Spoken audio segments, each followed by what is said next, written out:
We are activating your unique self-discovery one show at a time. The Orchard of Wisdom Self-Discovery podcast are at your fingertips, just waiting to inspire and invite you in discovering just how awesome you really are and how to navigate through life in joy, enrichment, personal abundance, in mind, body, spirit, heart, and soul. All the people we bring you are here to serve you on your journey of life. Do enjoy our next show. Good morning, good afternoon, and good evening, everybody. Welcome back to another edition of Self-Discovery Mediums, right here on Self-Discovery Media. I'm your host, Sarah Troy. I have one guest, Dan Baldwin, another, George Sewell, and they've written a wonderful book about the paranormal. The book is called Paranormal Pendulum 3. We're going to be talking about the power of the pendulum today, but where it also led them into this paranormal of past lives, of UFO phenomenon, the spiritual world, and beyond. Dan says that the UFO abduction from childhood through to the present time, UFO contacts, reincarnation in the Higgins family. And we're going to talk about George's, where he has a show called Haunted, picking up the Lindsey abduction story. It's apparently on Netflix, which is wonderful. Dan has written a phenomenal amount of books, plus he works with finding people through the pendulum and even past lives. And George is, yeah, I'm not quite sure what you do, George, here. So we're going to have to find out all about that as we go. Author, researcher, actor, right? We're not really sure what George does. Well, we're going to unravel it here today. I'm a great believer in the pendulum. Back in '94, I had 152 lifetimes removed from me using someone using a pendulum. Dowsing pendulums, they've been used for eons and eons. More and more people are stepping into it. I've even seen people using a noodle as a pendulum, which was kind of okay. But there is a great deal of power in pendulums, and they're beautiful things as well. You can get them in all sorts. I wish I had mine with me. I have a beautiful rose quartz one. It's by my bed because I always keep it by my bed. You've got yours there. What is it made out of? Is that jade? This is, I forget the exact stone. It's a green stone. It's not jade. Okay, so a malachite. It's a green, green crystal. Right. So, and the thing is about a pendulum that I definitely know whenever I buy one is I've got to feel it. It doesn't matter what it looks like. It's like, how does it feel? That connection, that energy connection that you have with it. And, make sure you have it on your person, in at least the first few days so that connection can be made. But the pendulums can be used for so many things. And Dan, we're going to go to you first because you use the pendulum in finding missing people. Correct. So tell us more about that. Yeah, it started, in my books, I describe myself as a psychic on training wheels. Because I can't, looking back, I can see there's a trend leading all through my life. But I came to it, I was 50 years old before I started using my psychic gift. And it started, I used to walk around the neighborhood at night, just kind of, dumping the bad things from the day, just to, clear out the mind, clear out the spirit. And I swear to God, I heard a voice say, "Find missing children." Clear as a bell. And I'm not a clairaudient. I don't hear voices. The pendulum dowsing is the only skill I have, but I swear I heard it. And it was one of the things that it would not leave. The feeling would not leave me. And so after about 3 months, I said, I'm not a detective. I'm not a cop. I have no training. But, Mama says we're psychics. So let me explore that angle. Yeah. And I started hanging around psychic bookstores, talking to different psychics. And one day I saw a woman with a pendulum, and I said, "That's it. I can do that." And I've been self-taught ever since then. And from there, I got into working with different psychics, looking for missing persons. I still do a little bit of that, but for like 20 years, I was doing maybe as many as 4 cases a week. Wow.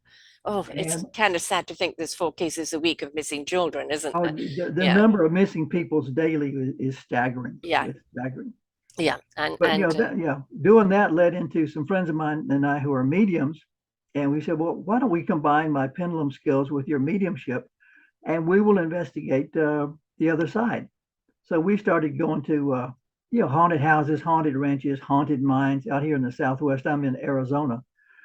And sure enough, the pendulum in conjunction with mediumship is a really powerful set of tools. Yes. George and I proved that in the latest book. So anyway, that led to more of my experimentation into making contact with the other side. And I started writing a book on that, yeah. And that was the first paranormal pendulum book, Dowsing the Deceased. And in working with that, George was instrumental in conducting the research on that book. And out of that, I discovered I had enough material for a second book, which is the Paranormal Pendulum 2, What the Spirits Say. And that's everything we learned about what it's like on the other side. Do you go through a white light? Do you meet mama and daddy on the other side? Are there other dimensions? What about reincarnation? That sort of thing. It's a pretty big book. In researching that book, George and I came across, or George came across the Lindsey Higgins story and got me involved. So we investigated the reincarnation angle of her story in book 2. And then George and I wrote the Paranormal Pendulum 3, the Lindsey Higgins story, which involves the UFO experience, which ties everything together. So one thing is just kind of to the Flowed next into each other. organization, but things seems to be continue to fall into my lap. Now they're falling into the multiple laps of Dan and George. Just expanding out. Now, George, you've got this movie up on Netflix, The Haunted, and this is the Lindsey story. Well, yeah, let me explain that, Sarah. The way I became acquainted with Lindsey Higgins, okay, she's a woman living in Shreveport, Louisiana. That's the northwest corner. And just the resident's telephone rang one night, and I usually don't answer because mostly they're junk calls, but I had a thought, well, I better pick this one up. So I answered and said, hello, and is this George Sewell? Yes. Well, this is Lindsey Higgins. And Jo Beth Baggett said, I should talk to you. And I knew this person she was referring to. And okay, and what should we talk about? And so for the next 2 hours, Lindsey basically described her life and her paranormal experiences beginning around the age of 2.5 to 3 up to the current time.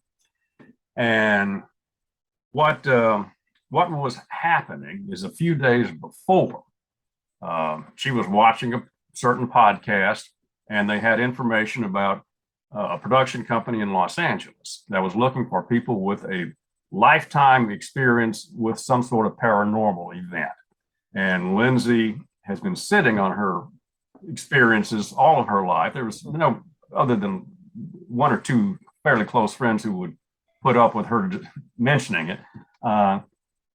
She just reached a point where I can't do this anymore. I got to get this out. I mean, you understand. Oh, yes. Yeah, and so she was using that information as the means of getting out. She was going to write up her experiences, email it to this Los Angeles production company, and then boom, it's out there. So she did that. And 17 hours later, she gets a telephone call from the production company to schedule a formal Skype interview with the producers and the directors. They had that interview, and by the end of the interview, it was, okay, you're going to be one of these episodes. And then they asked, do you know anybody else in the Shreveport area who either had similar experiences or knows about, this particular subject? And that's when she called Jo Beth. Jo Beth said, call George. Back in the late 1980s and early 90s, I was the assistant state director for the Mutual UFO Network. Okay. So I was getting a lot of contacts with people who were having various experiences up in the north part of Louisiana, as well as the word kind of got out that here's a guy you can talk to. He keeps things confidential. He knows a little bit about the topic. So, and Dan was living in Shreveport at that time. So very often both of us would go out and just let these people talk. They weren't really interested in what is happening, what is they just want to talk, just to get it off the chest and to have some feedback, which I was able to do with Lindsey after our telephone conversation. I said, Lindsey, pretty much everything you described, I've heard from other people. Yeah. And that was a great relief for her. And the next month, we formally met on location in just outside of Pasadena, California, is where this big ranch was where they shot the episode. And that's the first time we met in person and just took a liking to each other. She's a very likable person. And the result was Netflix series called Haunted, season 1 and episode 5. That's the Lindsey story. And they did a good job in conveying some of the confusion and a little bit of the terror that a very young Lindsey was experiencing. And what you'd call the money shot was a very nice recreation of an event that occurred when she was a college sophomore living in Shreveport late one night, finished studying, about ready to go to bed. And all of a sudden, huge lights come in through a window that leads out to a wooded area. So there's no reason for the light to be there. The wall starts to dissolve and she's seeing this huge craft. And then boom, the beam comes in, grabs her, lifts her up, and is taking her out of the room. She grabs the ceiling fan. And this is portrayed in the Netflix episode. And boom, then she's jerked into the craft and off it goes. Later, when she's back in the room, she has some foggy memory of clinging to something. She goes up, gets a ladder, goes up, looks at the ceiling fan, and can clearly see the finger marks scraped in the dust. And it became a real event for her at that time. And subsequently worked with her with the Pendulum. And yes, that was indeed an actual physical event. So did she remember anything of what happened to her? Because I know that many of them don't. Lindsey's experiences are all memory. Okay. There's no hypnotic memories, and there's been no other folks explaining. And even her very first experience that she discussed when she was 2.5, 3 years old, that's a memory. It's not something that she's been told or. No, but I mean that some people, when they're abducted, have no recall of what happens to them.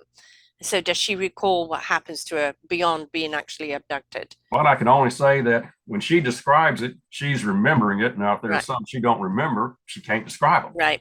Yeah, so. I know, because there's some people do not remember the experience of it. Right. They just remember the terror of being abducted. And well, that's why Paranormal Pendulum Book 3 is an interesting investigation on that phenomenon, because at least what we discovered, there's a lot more to it than what meets the eye. Yeah. Yes. There are different abductees as well. So, I mean, how did she describe her abductee? What did they want from her? Well, what we eventually discovered, and this is using the pendulum as well as our medium colleagues, in communicating directly with the central, for lack of a better word, extraterrestrial who was associated with Lindsey. What we came up with was 6,000 years ago, in a plane, well, not the plane where the dearly departed go after they leave Earth, but another plane a little above that, where this individual, we call him ET, he said we could call him ET or her ET or it ET. ET and Lindsey was asked, do you want to participate in a long-term program that is going to benefit Homo sapiens on Earth in a couple of specific ways and will also be beneficial to other species? And one reason, as we interpret it, that she was asked to do that is because she's an Earth person, and that means she reincarnates from time to time, and perhaps for specific reasons. That seemed to be a feature that was important for this long-term project. So that's where it began. So it's not a one-off of this all of a sudden, boom, there's Lindsey. No, this is something that's been going on in her life for thousands of years. And Dan will tell you in just a minute about a little detective story we had in the oldest graveyard in Shreveport, where we were led to a particular family that turns out was the last incarnation of Lindsey, her father, and her sister. And how that those same relationships were maintained in a rather swift reincarnation to the present. So reincarnation does play a significant part in the Lindsey Higgins story. Yes, right. And reincarnation isn't that, the moment you die, the moment you're reborn in elsewhere. It's there can be a time period gap before they come back in, because Well, they choose the body they want to come back in, and the Definitely. circumstances. Yeah, definitely.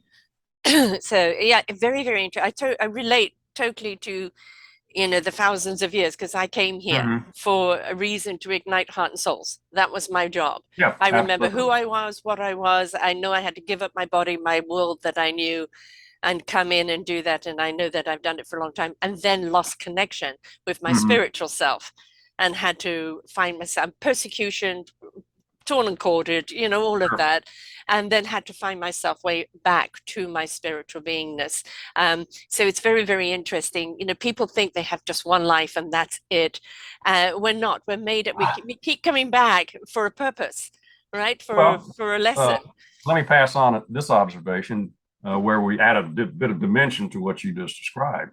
Dan and I were doing a pendulum session with Lindsey, and at the same time, we were also conversing with her previous incarnation spirit, Sally Murph Woodworth was her last name. So at that moment, we are conversing with Lindsey Higgins in the flesh right now, and we're also with the pendulum speaking with her spirit as Sally Murph Woodworth. And that, whoa, hello. So this is a lot broader than perhaps some folks would think. Yes. Yes, and it's I mean, of course, most of the time when media gets hold of it, they will turn it into cultish or something terrifying, something to hoarders, or the aliens are going to eat us, or something like that. And it's like, if you could just put away the fear and the terror and look at what are we to learn from this? Are they learning from us? Are we learning from them? Yeah, fear and terror sell tickets. All right, that's on that level. Let me throw in here.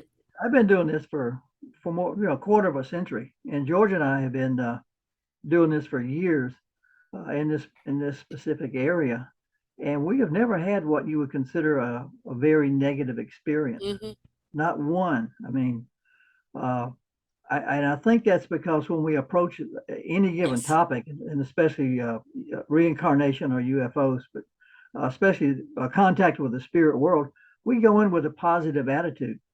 I often say, if you're going into a haunted house, you're still going into somebody's house, and you should act accordingly. Yes. So when we make contact with a spirit, or ET, whatever, we show the utmost courtesy and respect. It's just basic common decency, and I think that's why we get such good results and such positive results.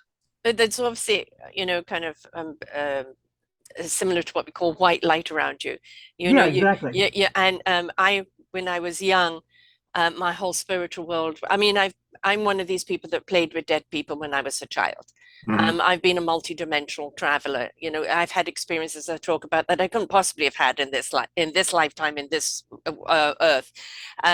So I grew up that way and couldn't understand why other people couldn't see them or couldn't feel them, because my mum's faith, et cetera.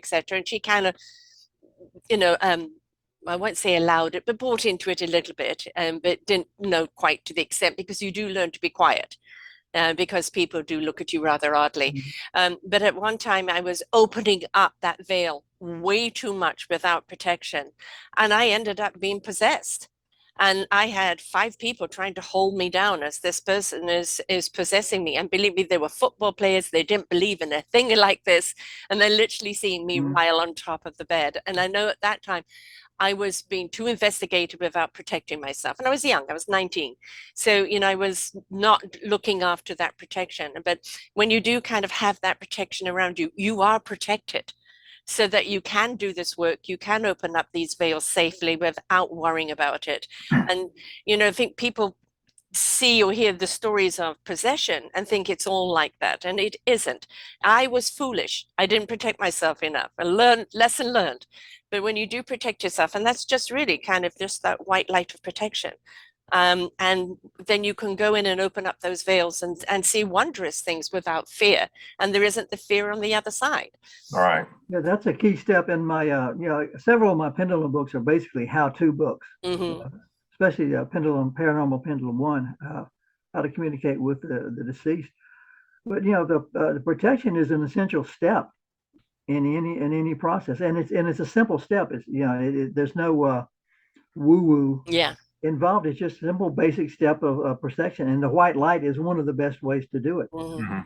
And I think one of the best protections, in addition to that, is just a positive attitude. Yes. Good Because intent. yeah, Good intent, if you right? go into a house and you hear 3 knocks and you're expecting a demon, you're going to interpret that as demonic. Right. If you go in like George and I go into looking for, is there anybody here? You hear 3 knocks, you go, hey, somebody's here. All right, let's chat. Yes. And, a lot of the time, I mean, I remember seeing the movie, it was with Bruce Willis and the young kid. I see Oh, dead Sixth people. Sense. Yes, Sixth thank Sense. you. And when I saw that, I said, thank you. Thank you. Yeah. Is I'm like my mother for a very long time. When people crossed over and they were stuck in transition, I was there to help them on their way, show them Yeah. the door to where to go. And it was like, am I dead? Yes, you are. Very peaceful, etc. Right. And here you go. My son has a bit of that, but he got it very young, was a little scared of it. He's now slowly coming in and waking up into his spirit world. But for me, it was just so natural. For me, what was unnatural was actually living the human life, because the other life just seemed to be so much more peaceful, but for people to be so scared of it, I think has been brought about by the church, and movies. You watch all the movies that turn everything into something evil. But how many of us have had experiences? So many, but they don't know what experience they've had. And immediately, because they can't identify it, they become scared of it. But if only they would, with the white light and protection, open up, what is the message you're wanting me to see it? Sometimes it's a message to pass on. Sometimes it's something that they want you to know for you. And it's just be open to that message. It's not going to be sitting down having a cup of coffee with someone opposite you, right? It's going to come to you in bizarre ways, but pay attention to it, right? One of the things, if you were to listen to, we record every session. Because it's going to be in the book, we want it to be accurate. Right. But someone unfamiliar with this, if they were to listen to the transcripts, they would be stunned at how commonplace and how easygoing the conversation with the other side is. Yeah. Once you get over the fact that you're talking to someone who is there but not physically there, it becomes it becomes a normal conversation. Yeah. There's no I don't say there's nothing mystical about it. There's no hoodoo or woo woo about it. It's just you're talking to somebody who just happens to not be there physically. Right. And this is why I couldn't understand as a child. What do you mean you can't see her? She's Mm-hmm. right there. I'm a child. I was a very sickly child, so I spent a great deal of time in bed on my own, and white walls around you. I hate white walls. Everything is colorful for me now, as you can see. That's where the dimensional traveling started happening, and they're just entities, and it's just they just want to come and play, or they just want to come and talk, right? And it says that who are we to say that this is just a vessel we're in to have this human experience? We're really spiritual beings having a human experience, not the other way around. And we have the extraterrestrials, we have the Tao, even higher than that, and we have the human angels, or the human people that decide to stay around to become guardians or guide us for other people. And I think if we could open up our minds to the wonderment of that, and realize that, in our darkest times, if we opened up, we would realize we're not alone. There's always someone there in that ether that's there to help you, to guide you, that voice that comes out of the dark. And I think that we would probably actually resolve a great deal of our human problems if we could open up in that interaction more. Well, actually, I want to introduce George for a second here. Hold a second, George. 1 second. You know where I'm going. But one of the things about this book, the Paranormal Pendulum 3, is it involves so many of the different elements that you have just mentioned, and especially those who are helping out. And one of the things we discovered is that Lindsey and George were brought together, and then I was brought in with Lindsey and George at the behest of someone who was, for lack of a better term, stage managing the operation. And in fact, there's a chapter in the book called The Stage Manager. And Take it away, George. Well, I, just for a bit of mischief, Dan, the character I'm playing in our town tonight is called the stage manager. I think Kate was having a little fun with that. Of course. Starring role.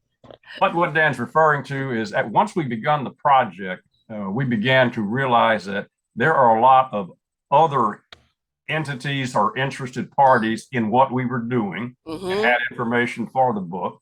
And in one case was actually kind of moving and shifting and doing a little whispering to make sure we go this way, that way, and everything. Because the whole process is roughly a 2-year period involving about a dozen people who were involved in various sessions, and everything just click, click, click. I mean, it just was perfect order. Yeah. And that was due to a particular spirit that we, the stage manager. and we come to know Exactly. that the stage manager. Turns out that, well, let me just give a quick little story here how I got acquainted with this entity. During this process, during the winter, my usual routine would be to get up around dawn, take a 3-mile walk down to a park in Bossier City that's adjacent to the runway at Barksdale Air Force Base. There may be some connection there.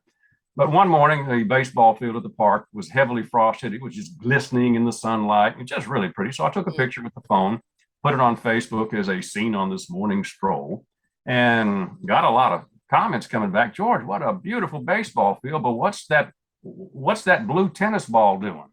I said, what? I went back and looked at the picture, and somehow I hadn't even seen it, but there it was. I had a picture of a blue orb hovering just above the baseball field. I said, whoa, that's cool. Well, that's got to be a lens flare or something like that. I mean, yeah, gee whiz. But as I maintained that routine, I just kind of had an idea. Well, let me stop at that same spot, reframe that same photograph, and click, take a picture. And there would be an orb in the picture. And that went on for about a good half dozen walks on different days. Roughly all of these around dawn, early morning. And finally I reached a point, okay, something's going on here. This is a little more than chance. So I sent all the pictures over to Dan and asked Dan, take your wisest pendulum and what is going on here? And he came back with the orb is a spirit. It's a spirit known to you, but not in this lifetime. And I go, oh, okay. Well, I really haven't done much background searching what previous Georges have been up to. But of course, okay, well, that's kind of specific. So where should I look? And then, bing, have a little thought. I need to look for 19th century American actresses. So I was checking around the internet, and one actress in particular just kept showing up. And that was Kate Bateman, born in 1841, Baltimore. Into a theatrical family, traveled all around the United States, much of her early career, very popular on stage. I know from a newspaper review that she was in New Orleans in December of 1860 at the St. Charles Theater doing Juliet in a production of Romeo and Juliet. She married an Englishman, George Crowe, eventually moved back to England. She was a very popular actress on the London stage for many years. And so somewhere during that process, we must have crossed our paths or something. But I had a session with one of our mediums, and she's a practicing evidential medium, specifically to, okay, this Kate Bateman, and by the way, the blue orb continued to be making itself known. I don't see it, but the camera does. And we were able to glean a lot of information about Kate and what she's up to with respect to this book. And essentially she's been the little whisper in the ear, for Lindsey. Okay, now's the time to come out. Yes. Okay, Joe Beth, tell her to call George. George, hey, make sure Dan knows about this. And it's just amazing how a nice little matrix going on there, right? Yeah. It was well, it still continues. Yeah, I had a couple on a couple of weeks ago. Dave and Carla, I've had them on before, but they were talking about how they have been together 29 lifetimes, and in looking at the memories of those lifetimes, they've actually been able to go back and actually verify that they knew each other in those lifetimes. And, I've had other people who are solicitors, and then they've, kind of been opened up to this world, and they go, well, I don't know if I believe this. And they go and do the research, and they go, oh my God, there is something to it. So it's this at the present moment isn't just happening to spiritual people, it's happening to people whose spirit they want to wake up. Yes. Right. Yes. And so it was there's a lot of that more going on. Yeah. And I think for a very good reason, because quite honestly, we need to let that spirit into us, raise our frequency and vibration. That is the healing. That is the love vibration. That is the only way we're going to survive on this planet or save the planet. And I think there's a great deal of intervention from the powers that be to intervene. Because we're keeping going on a spiral. We ascend to a higher vibration, a higher frequency, and then you've got the other side of it that goes backwards. And the balance is out. And I really am feeling that they are intervening right now through various people, through various situations, on trying to find that equilibrium and balance so that we can maintain this rise to a higher frequency. Yeah, I think that's what we stumbled into with the Lindsey Higgins book, because that's exactly what's going on. Mm-hmm.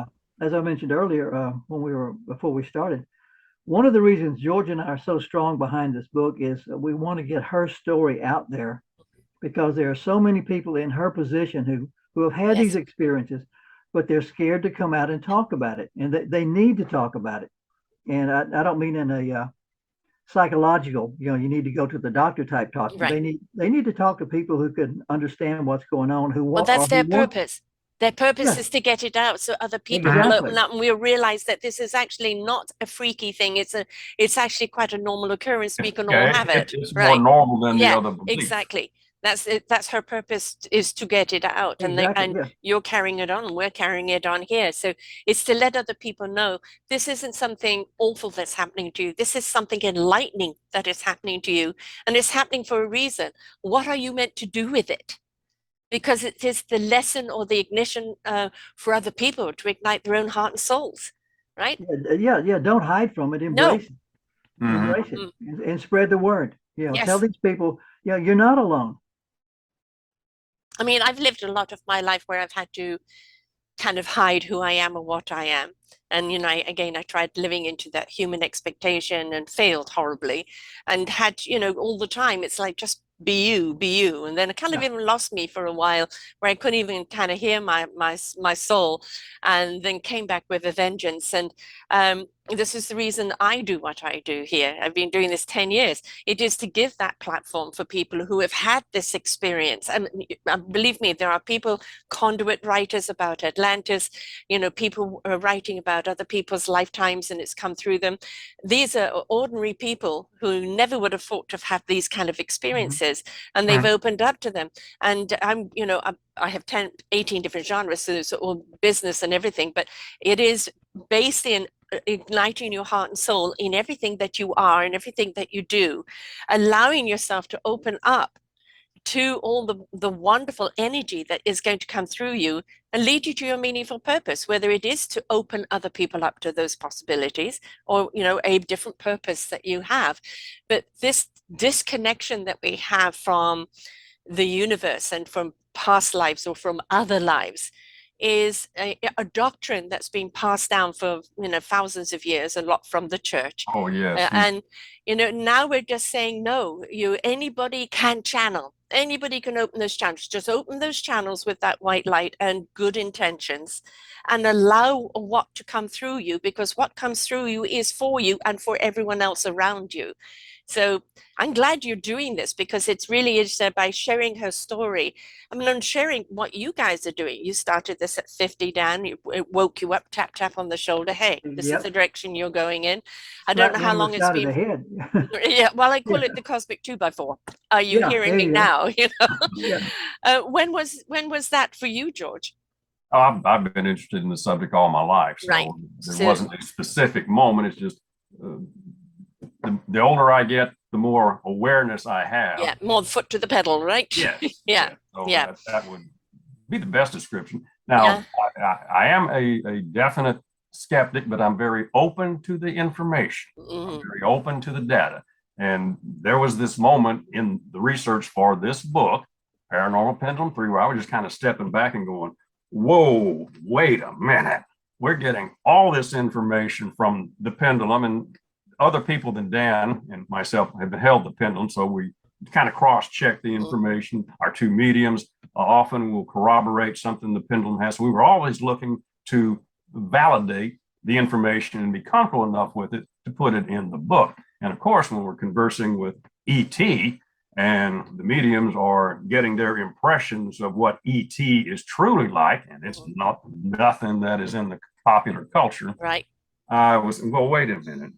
This is almost too good. I mean, yes. is this really going on? Yes. And then and that took place on December 28th, 2020, 7 a.m., Bossier City, Louisiana. I'm up, bright-eyed, bushy-tailed, ready to get the day going. Step into the front room, open up the blinds, let the soon-to-rising sunlight come in, look across the street, and hovering above my neighbor's house is about a 20-foot diameter, orangish yellow sphere. And I'm looking at it. Oh my gosh, this thing, it's there. This is nothing fleeting. It's just, and I'm examining the circumference was not a firm circumference. It was kind of like a painter might feather a painting, kind of had a little flair to it. There was a little bit of vibrancy to it. Down below is the street light.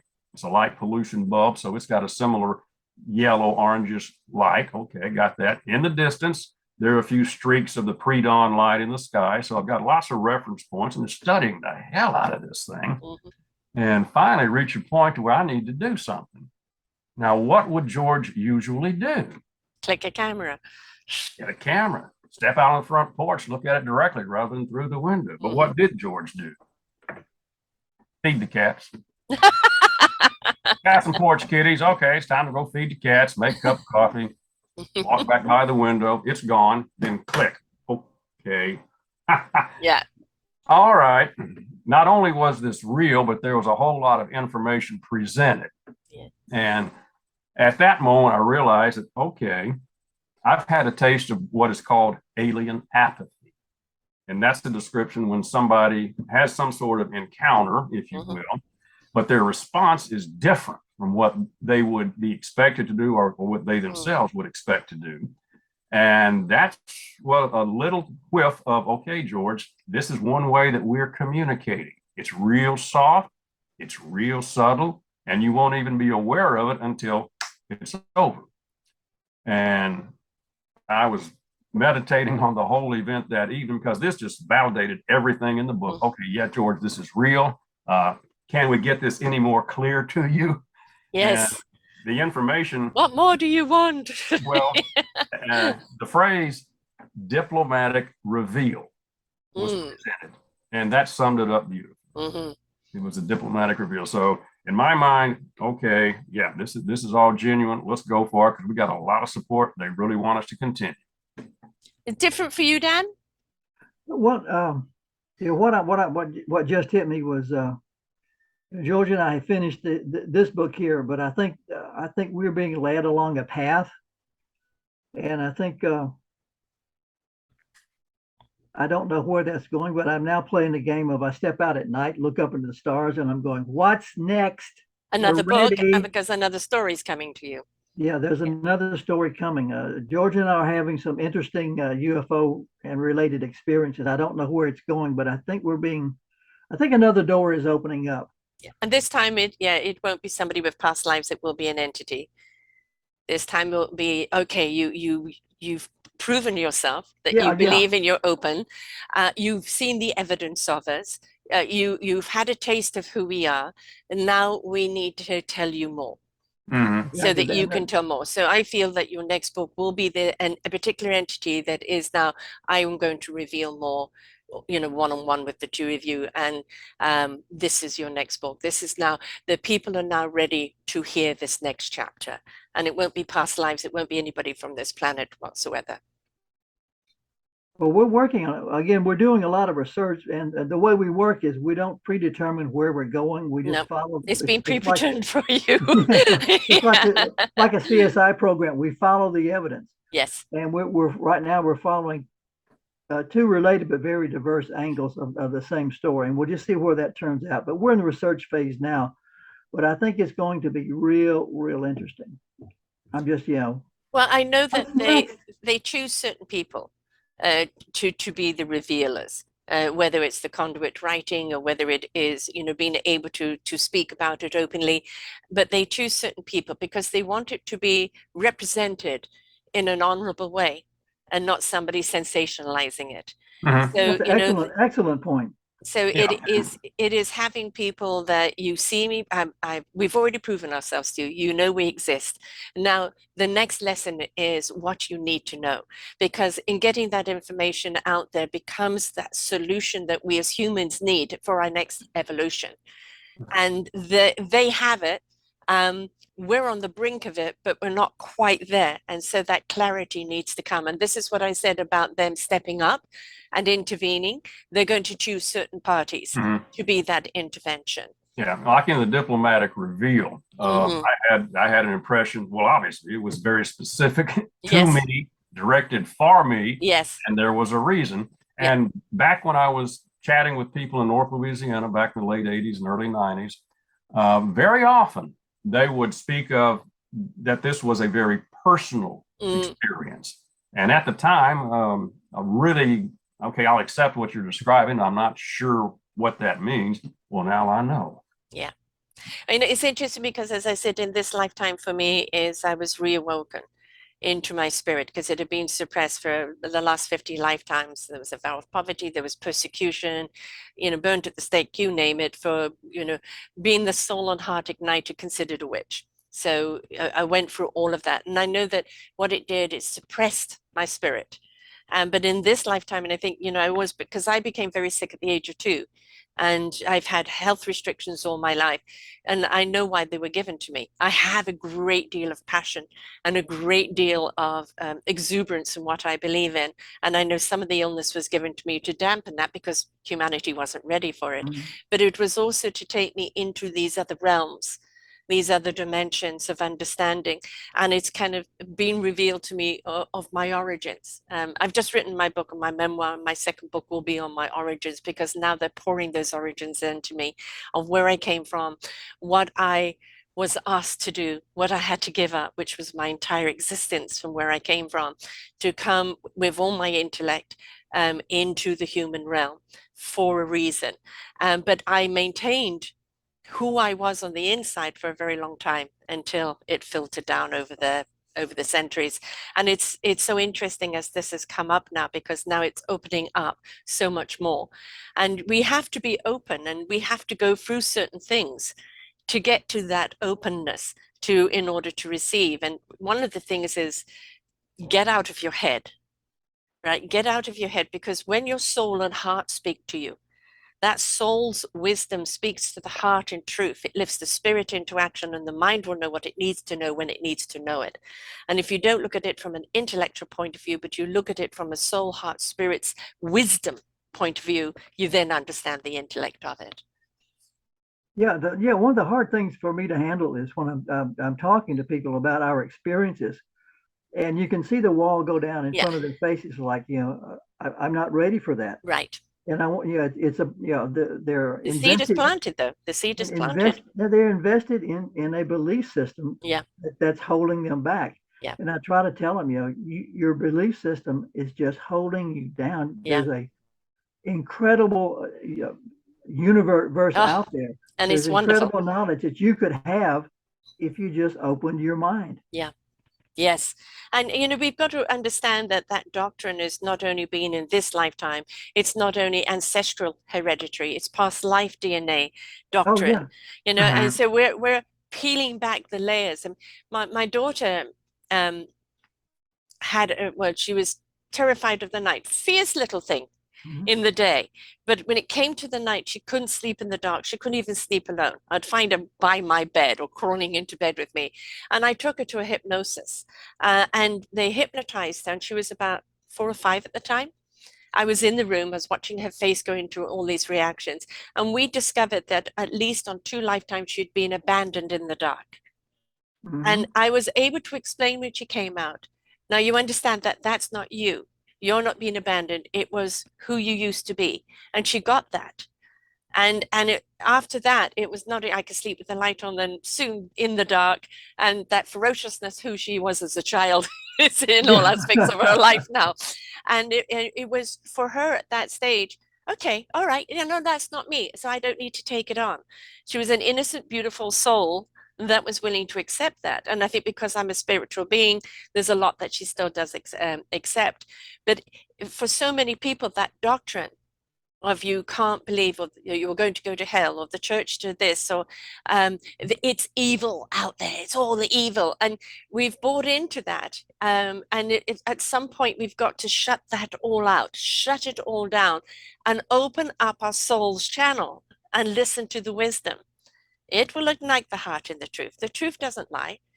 And the spirit will really understand what it needs to do. And then, as I said, the mind will follow. But get out of the head, because the head is where all that repetitive fear is. And if you can shut that down, then you can open up. George and I were joking. We have a couple of friends who college educated, university educated, very intelligent people. But we were joking, if a UFO landed in their driveway and they looked out and they saw the UFO, they would see a Volkswagen.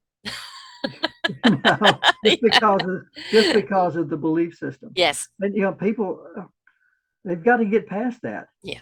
Well, you've got some people that never will. It's not this lifetime's journey for them. You've got other people that are really, really ready. And since I've been doing this 10 years, 3,000 shows, I have come across people who have been awakened, and they said, never, ever in my past existence would I have ever been going down this path, except what happened to me was just so profound. There was no other path for me to go down. And that's just that soul awakening. Same with us. And George and I are insistent, we're not missionaries. Here's the information we have gathered. Yeah. Read it, study it, check it out. We'll help you check it out if you're a skeptic. You're awakeners, that's all. Yeah. Open your eyes, open your heart. And there are so many different mediums. For you, you found it through, the pendulum. And the pendulum is absolutely wonderful. And there's many other type of mediums that you can use that you become a connector with, right? And it's like when you do connect with something, that is part of your energy source. That's part of opening up your channel in order to receive. Some people may find it in meditation or walks in nature, or, whatever connects you, aligns you. All right. It's just, don't deny it. Don't talk yourself out of it. You had a weird experience. You can't explain it. Well, don't try and talk yourself out of it because you can't explain it. There are many people out there like you guys who can help them understand what it is and allow them to open up and receive it without the fear. Yeah, like George was a beacon for Lindsey, and now through his efforts and then bringing me in, Lindsey's now a beacon for other people. Right, and that's the point. Yeah, and that's the point. And this is why I feel your next book is more of the entities. Saying, I know you believe in us. I know you know who we are. And as I've been saying for quite a long time, they're going to intervene now. They're going to be revealed, and revealed in such a way that people can't deny it. And that's only for the people that have stepped up to a certain frequency. The people that are still below that frequency don't even bother trying. Until they've come up to a certain hertz, they can't receive. And that's our human journey. Our human journey is willing to take this journey in open wonderment and exploration of how much more we are. And if we're still living in hate, anger, and discord, we can't receive that. So, it's up to us on our choices in life, our perceptions in life, and are we willing to grow? But for those that are willing to grow and that vibration opens up, they need people like you, because they need to understand what is around them, what's happening to them, and but also that connection of where they're next meant to go. You could just simply that stepping stone onto somebody doing something else. But just be willing to receive, right? That's the important thing. Well, that's the key word, willing. Yes. Yes. Yeah.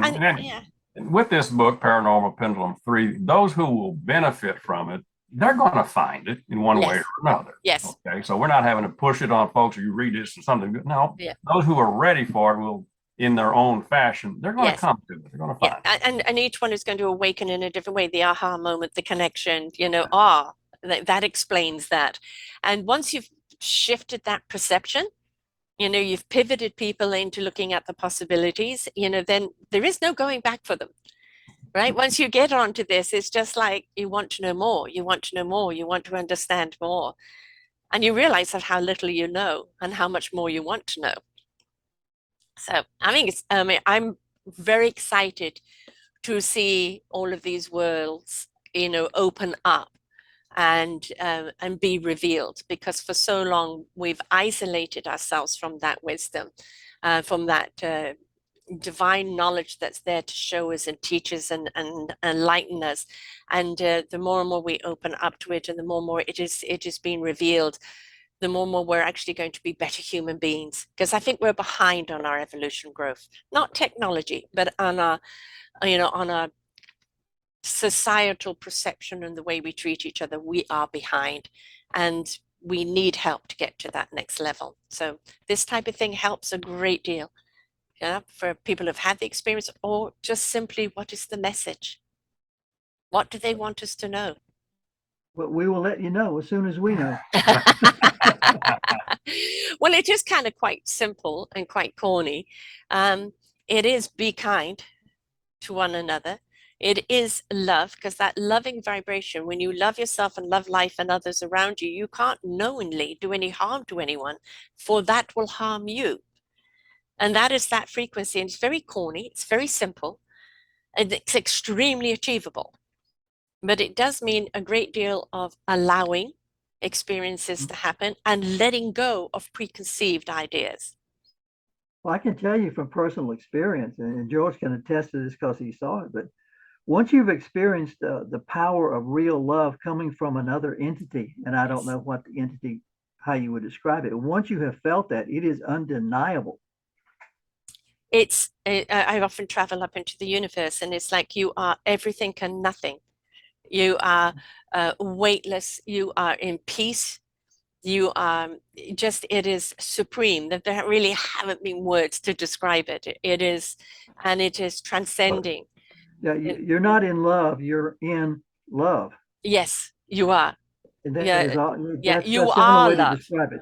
You are love, and you're surrounded by love. And I think this is what people are always looking for: validation and love and everything externally. It is, everything is in you internally. And when you embrace that love within you, that love of who you are, why you are, your possibilities, the gifts, everything that you've been given, you see things through a different lens. You see all the beauty around you, all the possibilities around you, and you open up that whole sphere. And that love will always guide you right. But it's not always easy for people, because they're still living that outside in life of expectation, validation, approval. You don't need anybody else's approval but your inner souls. That's the one that will give you the approval, right? So the Haunted on Netflix is this is season 1, episode 5. That's correct. Okay, and they can find it on, how many seasons do they have? I think they went 3 seasons. I don't know if they had a 4th. Okay, I will definitely go into that and see if there's any way I could share that information. And the book is out now.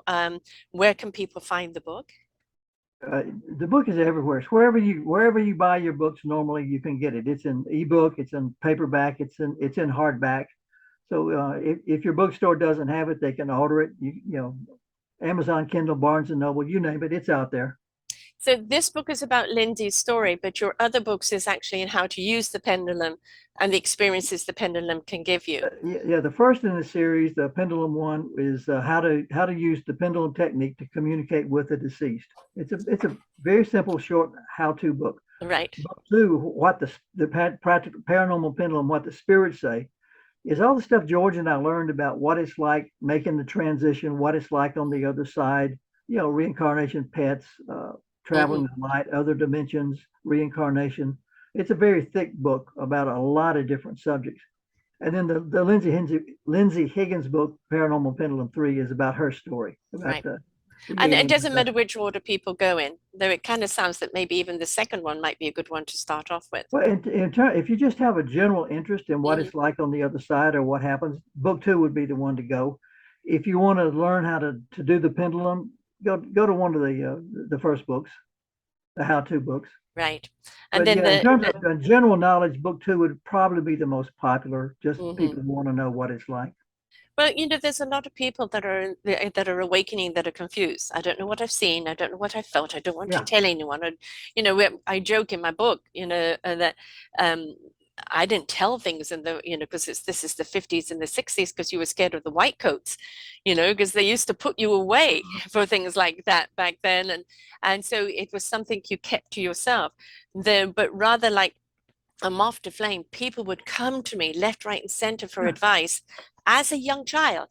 And I call it the knowingness, because I was able to give people the information they needed at that time, way beyond my intellect. And people say, what did you say? I don't know. How did you know that? I don't know. It was literally just what I said is what you needed to hear. What you do with it is up to you. And so people would come to me all the time and get that information and then back off from me, being terrified of me, because they thought I had some sort of superpower. No, I was just simply a channeler. That's it, right? Just that information you needed to know. But nowadays, I think we're more in flux in life, where we know there has to be more. We're so tired of the hate, the wars, the fear of everything around there, and people's anxiety and depression levels are higher than ever before. And people are looking for something. There's got to be something more meaningful. There's got to be something, a reason why we're here. And there's got to be more knowledge out there, and people are getting hungry for it and know something is happening and they want to open up to it. So thank you for writing the books and, on all of the aspects that you've written it, because it is that wonderful introduction to people. Don't be scared. You're not alone. This is happening to many people. Your experience may be different and happening in a different way, but do not deny the experience, because it's there for a reason. Absolutely. Ask it why. Ask it why. What am I meant to know from this? Then get out of the way and allow them to show you, right? No demanding, show it to me in this way. No, get out of the way and allow. Pay attention, because it's always in the small signs that comes along. So all of the books can be got on Amazon. Now, you both have different sites. So can you tell us each one of your sites, so how people can get hold of you individually, and maybe what else that you're offering? Well, I've got a very simple site, just www.george, add that middle initial E, SEWELL.com.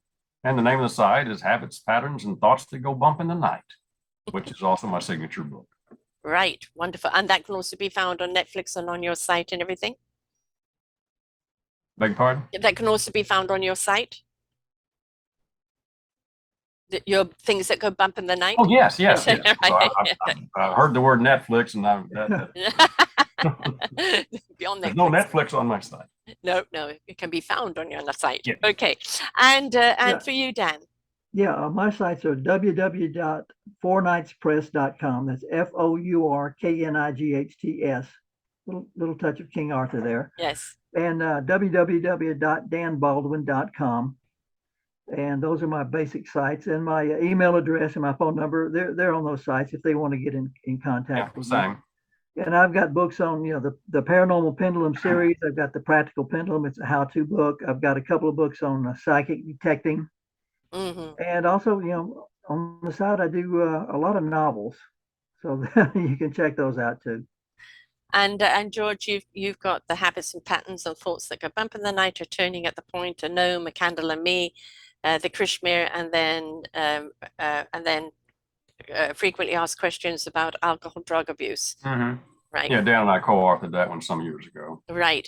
Another big, huge topic. I do think a lot of people do turn to drugs because they don't feel they belong, they don't connect. Right. And and if they can spiritually connect, then they'll understand they're not alone. It's a form of escapism, or sometimes a form of discovery. So it's just a question of which one and what we feed. And Everything's about choice, isn't it? We can choose Yep. to believe, Yes. or we can choose to be open, or we can choose to shut down and go, nah, nah, nah, nah, nah, none of it's real. But it's And, choice. but, if you have been chosen, you may deny it as much as you like, because at some point the cosmic 2x4 is going to come whacking you on the head and say, do you believe now? So you may as well go with the flow and open up and be investigative and not wait for the cosmic 2x4. So thank you both for being here today. Well, This that's fun. is I great. appreciate Thank it. you. And for following the path, because it's not an easy path to do. There are a lot of people that do ridicule you and pass judgment and everything else. I know, but when you're compelled to do it, that's it. You have to do it. You have to follow this path. There is no other option. So I'm glad that that you're walking the path without a care in the world. So thank you very much. Thank you. Until next time, folks, please be open and be aware. These books can help you maybe discover something of how to use something, how to listen, how to pay attention, things that do happen normally to people where you're not alone. Just remember, you aren't alone. There are people around there to help you. Please experience the experience, white light yourself, and allow. Until next time, bye for now. We hope that you enjoyed the show. Find all of our shows on selfdiscoverymedia.com under podcasts or selfdiscoverymedia/shows. And for all our current shows, go to What's New. We are supported by you, the audience. You'll see a nice big shiny blue button for one-time donations or follow us on Patreon, and you will be able to support us there. We enjoy bringing you such wisdom. And the next show will be up in just a moment.